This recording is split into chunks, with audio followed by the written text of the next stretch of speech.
Hey, good morning, everyone. How's it going today? Coach Alvarez here, back at you with another episode of Coffee with Coach. Hope you're up, got the mind in the right place, making some moves Saturday morning.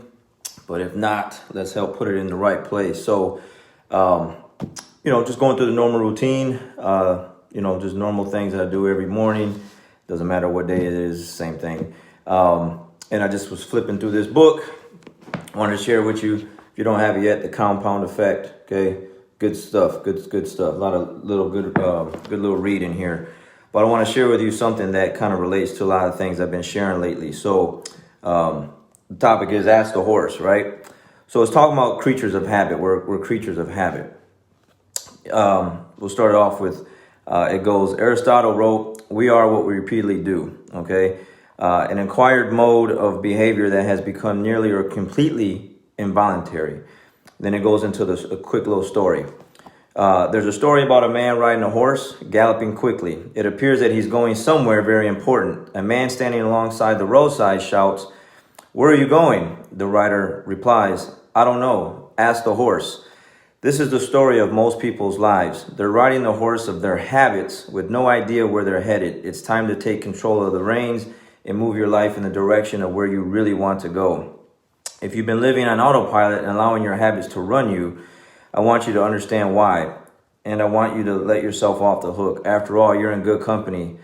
Psychological studies reveal that 95% of everything we feel, think, do, and achieve is a result of a learned habit.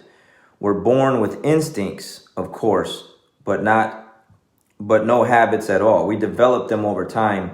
Beginning in childhood, we learned a series of conditioned responses that led us to react automatically, as in without thinking, to most situations. In your day-to-day life, living automatically has its definite positives. If you had to constantly think about every step of each ordinary task, making breakfast, driving the kids to school, getting to work, so on, your life would grind to a halt. You'd probably brush your teeth twice a day on autopilot. There's no big psychological debate. You just do it. You strap on the seatbelt the minute your butt hits the seat. No second thoughts. Our habits and routines allow us to use minimal conscious energy for everyday tasks. They help keep us sane and enable us to handle most situations reasonably well. And because we don't have to think about the mundane, we can focus our mental energy on more creative and enriching thoughts. Habits can be helpful as long as they are good habits, that is.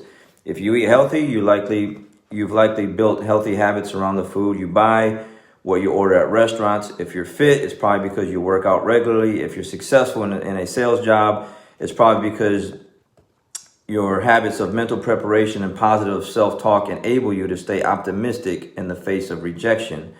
It goes on into, I've met and worked with many great achievers, CEOs, superstars, and I can tell you that they all share one common trait. They all have good habits. That's not to say they don't have bad habits. They do, but not many. A daily routine built on good habits is the difference that separates the most successful among us from everyone else. And doesn't that make sense? From what we've already discussed, successful people aren't necessarily more intelligent or more talented than anyone else, but their habits take them in the direction of becoming more informed, more knowledgeable, more competent, better skilled, and better prepared. He goes into saying his dad used Larry Bird as an example. If you don't know who Larry Bird is, then that just kind of shows the age there. Larry Bird, old school Celtics player, grew up watching him play, beast. Larry Bird's example to teach me about habits when I was a kid. Larry Legend is known as one of the greatest professional basketball players, but he wasn't known for being the most athletically talented player. Nobody would have described Larry as graceful on the basketball court, yet despite his limited natural athletic ability, he led the Boston Celtics to 3 world championships and remains one of the best players of all time. How did he do it? It was Larry's habits. His relentless dedication to practice and to improve his game. Bird was one of the most consistent free throw shooters in the history of the NBA. Growing up, his habit was to practice 500 free throw shots every morning before school. Didn't know that. It's good stuff. With that kind of discipline, Larry made the most of his God-given talents and kicked the butts of some of the most gifted players on the court. Like Larry Bird, you can condition your automatic and unconscious responses to to be those of a developed champion. This chapter is about choosing to make up for what you lack in innate ability with discipline, hard work, and good habits. It's about becoming a creature of champion habits. With enough practice and repetition, any behavior, good or bad, becomes automatic over time. That means that even though we develop most of our habits unconsciously, by modeling our parents, responding to environmental or cultural associations, or creating coping mechanisms, we can constantly decide to change them. It stands to reason that since you learned every habit you have, you can also unlearn the ones that aren't serving you well. Ready? Here it goes. So good stuff. So you just ask the horse, right? And I think myself, along with a lot of other people, can relate to, there's just time where, yeah, we don't know where we're going. We're just on a horse and it's just taking us wherever. That's just life. I think I've mentioned before, I was talking to an individual and I asked him, hey, what are the plans? What's your goals? Blah, blah. And he's like, hey, I'm 20.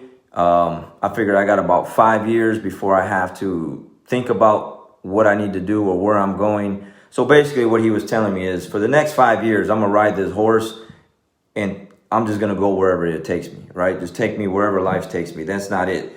And as a young individual like that, I was trying to explain to them, which I wasn't getting through. But it's one of those things when the student is ready, the teacher will appear kind of things. They're just not ready to grow and they're not ready to go in the right direction yet. They want to play and have a good time, and that's cool and all. Hopefully that doesn't come back to bite them in the end, but most likely it will, because without direction, without good habits, what are we doing? We're just, like you said, just building bad habits. But if you build good habits, again, my routine, the morning routine, the things I do, it's just the same thing every day. What I drink, what I eat, how I train, like everything, And I had to unlearn a lot of things before, because without all this stuff around me and what I'm reading and what I'm listening to, my mind slowly started to change, obviously in a better direction, because I allowed my mind to just drift off and just take control over me instead of me taking control over it. And the same thing with life. If you're just hopping on the horse, just riding it, going wherever it takes you, you don't know where you're going to end up. You got to like you said, get control of the reins and then go in a good direction. So hopefully that's not you. But if it is you, like you said, every habit that we learn can be unlearned. It's just going to take some time. How much time did you take to learn the habits that you have? And like you said, a lot of that is like we're a product of our parents, whether you had them or not, were they there, were they in and out? I don't know. But a lot of the habits we do have is because we've seen something growing up or where we grew up. I always talk about being a product of your environment. I definitely was that at one point. Still, cherish being a product of my environment, because without that, then I wouldn't be where I'm at. But there are certain parts of that environment I definitely would like to have gone back and changed, but you can't do that. All you can do is just go forward. Just everything else. So again, don't be that person that's just, someone asks you where you're going and you say, ask the horse. Okay. You should be able to tell them where you're going, what the goals are, what the steps are you're taking, where you're trying to go.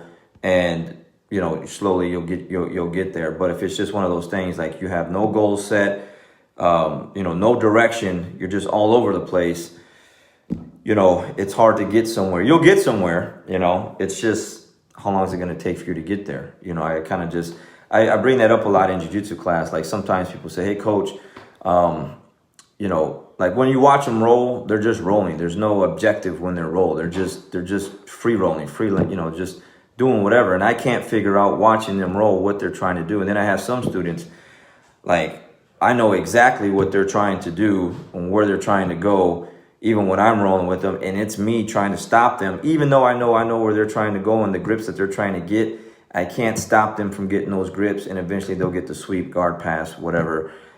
It's just one of those things that they're just so honed in on their and focused on their direction, where they're going, their blueprint, their roadmap, that it's really hard to stop you when you're in that direction. But then you have those other students where it's like, they're new, or maybe they're not new, they've been there for a while, but they still haven't set their mind on what kind of game they're going to play, what kind of sweep they're going to use, guard pass they're going to use. You ask them a question, they don't know, they're just rolling, they're just shaking hands and just getting after it, which is cool. But, you don't develop anything like that, you know.